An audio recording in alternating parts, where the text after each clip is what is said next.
안녕하세요 여러분, 랩무라 흘러흘러 이현주입니다. 이번 영상은 레미제라블 5권의 앞부분 내용을 정리해 보도록 하겠습니다. 레미제라블은 5권으로 되어 있고 각 권마다 주요 인물들의 이름을 내세우고 있습니다. 우리는 보통 레미제라블을 장발장의 이야기라고 알고 있습니다. 그러나 지금까지 함께 완역본으로 접해보니 프랑스의 비참한 사람들의 이야기를 두루 다루고 있었다는 것을 알았습니다. 팡틴, 코제트, 에포닌, 마리우스, 가브로슈, 테나르디에와 자베르까지 모두 열악한 환경에서 어떻게든 살아가는 인물들이었습니다. 그리고 그 중심 인물인 장발장은 마지막 5권의 타이틀이 되고 미완성으로 끝나는 혁명이지만 혁명의 현장으로 들어가 이야기를 완성하게 됩니다. 이번 영상에서는 레미제라블 5권의 1. 시가전, 2. 거대한 해수의 내장, 3. 진창 그러나 넉, 4. 탈선한 자베르까지 내용을 정리해 보도록 하겠습니다. 프랑스는 대혁명 당시 유럽에서 가장 인구가 많은 국가였습니다. 사회구조는 신분제 사회에서 소유자 중심 사회로 전환되고 있었습니다. 그 과정에서 부의 재분배가 이루어졌는데 이것은 불평등을 해소하지 못하고 오히려 새로운 부의 독점 세력을 나타나게 했습니다. 인구는 많아졌고 부는 더 소수에게 집중되니 불평등의 최하위층에 있는 사람들의 비참함은 폭발할 수밖에 없었습니다. 이러한 위기 상황은 젊은 지식인층에게도 문제로 보였을 겁니다. 이들이 바로 이 작품에서 구현된 인물들인 아베세 청년들과 마리우스입니다. 시가전의 내용은 5권 중에 가장 길게 전개됩니다. 앞에 4권까지의 내용, 그 내용들을 이끌었던 인물들이 시가전에 집약되었다고 볼 수 있겠습니다. 프랑스의 혁명은 대혁명 한 사건으로 끝난 것이 아닙니다. 그 이후로도 크고 작은 정치적 변화와 함께 곳곳에서 나타나고 사라졌습니다. 공화정에서 왕정복고로 그리고 통영시대를 거쳐 다시 공화정으로 정치 형태를 바꾸었고 여러 제도들을 정비했지만 불평등이 해소되지 않고 오히려 강화된 것을 알았던 시민들의 항의는 언제나 저항으로 이어졌던 것으로 보입니다. 빅토르 휴고는 그 수많은 혁명의 장소를 묘사하고 그들이 바리케이트 안에서 무엇을 이야기하고 어떤 각오를 했는지 생생하게 보여주고자 했습니다. 이 작품에서 보여주려는 시가전은 프랑스 역사 중에 여러 곳에서 있었던 비참한 사람들의 저항의 장면을 대표하는 것이라고 생각하고 읽으시면 되겠습니다. 시민들이 모두 동참해 줄 것을 기대했지만 결국 바리케이트 안에 남은 사람들은 37명 뿐이었습니다. 이들은 자신들의 저항이 날이 밝으면 실패할 것이고 죽을 것이라는 것을 알았습니다. 알지만 이들은 그 자리를 지키겠다고 다짐합니다. 군중의 가장 어두운 안쪽에서 하나의 목소리가 앙졸라에게 외쳤다. 좋소.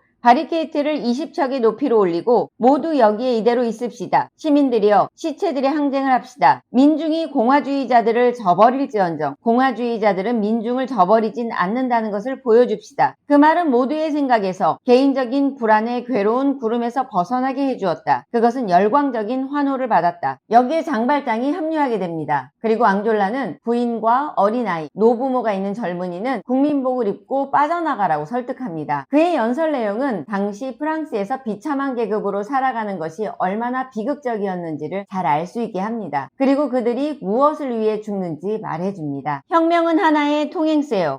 인류는 해방될 것이고 고무될 것이고 위안을 받을 것이요. 우리는 이 바리케이트 위에서 그것을 인류에게 단언하오. 사랑의 외침을 희생 위에서가 아니면 어디서 지를 것인가. 형제들이여, 여기는 생각하는 사람들과 고통받는 사람들의 합류소입니다. 이 바리케이트는 포석들로도 대들보들로도 파쇄들로도 만들어져 있지 않습니다. 그것은 두 무더기로 사상들의 무더기와 고통들의 무더기로 만들어져 있습니다. 극비는 여기서 이상을 만나요. 낮은 여기에서 밤을 포옹하고 밤에게 말합니다. 나는 너와 더불어 죽으려 하고 너는 나와 더불어 거듭나려 한다라고. 이곳에서 장발장은 조용히 바리케이트 안을 지킵니다. 바리케이트를 염탐하러 온 국민병을 공포탄으로 다치지 않게 하면서 쫓아냅니다. 이러한 공로를 인정받아 자베르를 마음대로 처분할 자격을 얻게 되고 자베르를 풀어줍니다. 이 순간에 자베르는 자신에게 돌이킬 수 없는 이전과 같은 사상으로 살 수 없는 사태가 일어났음을 알게 됩니다. 이 충격은 4. 탈선한 자베르에서 안타까운 결과로 나타나게 됩니다. 우리의 어리고 유쾌한 저항 시민군인 가브로슈는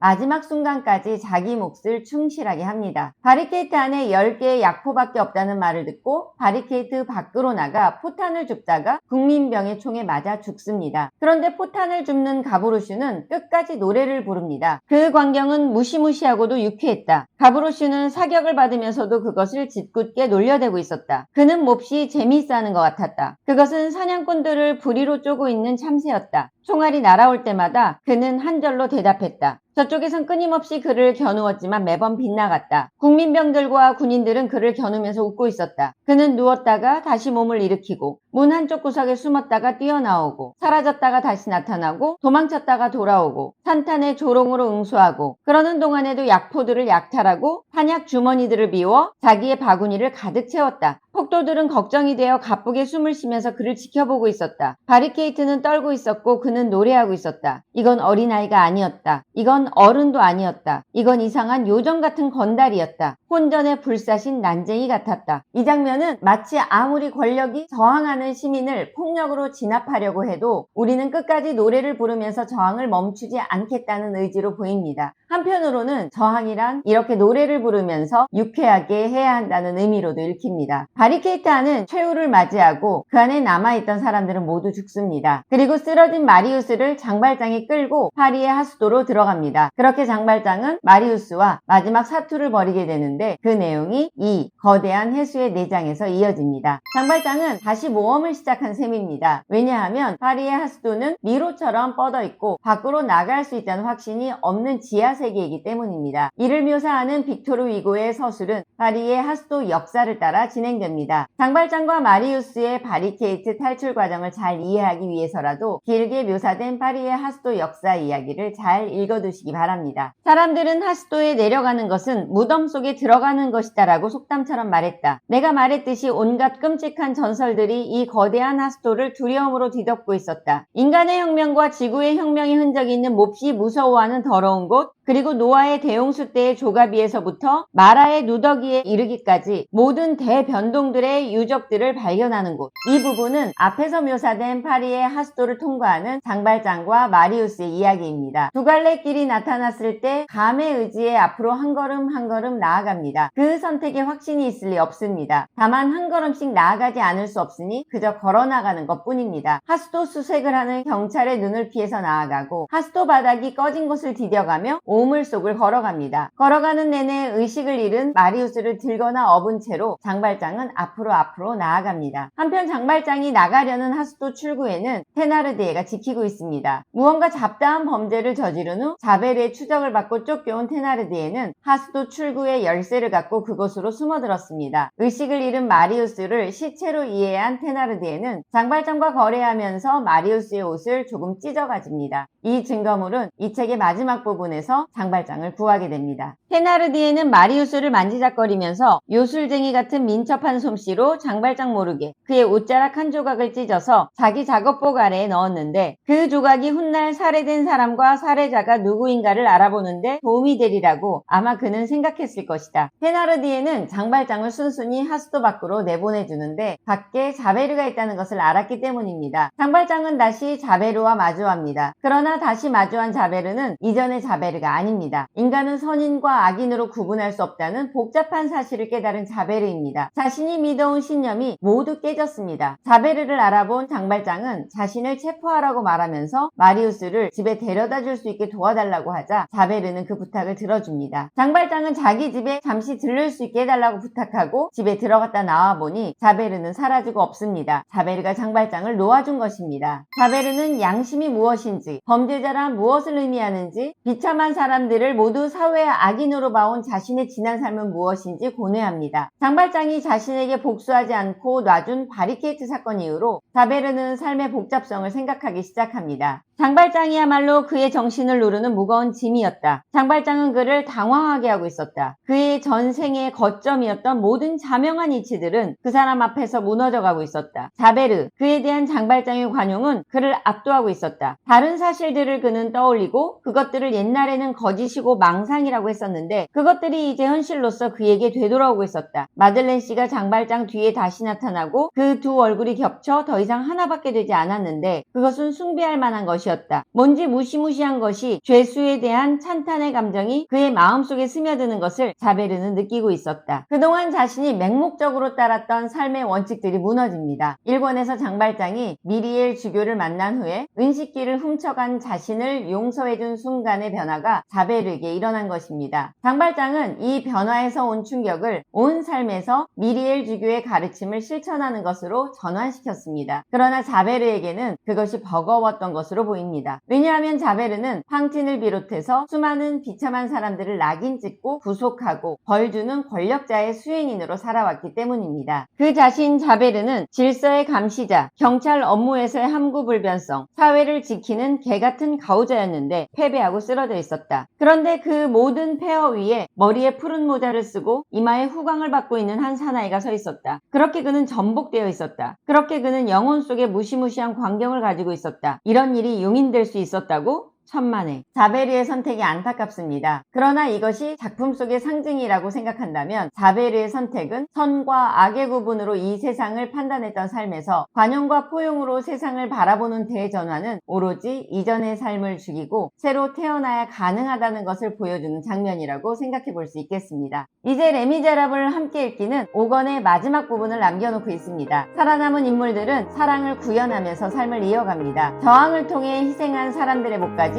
짊어지고 살아가는 사람들의 이야기입니다. 5권의 뒷부분까지 다음 영상에서 함께 잘 마무리해 보도록 하죠. 여기까지 저는 냇물아 흘러 흘러 이현주였습니다.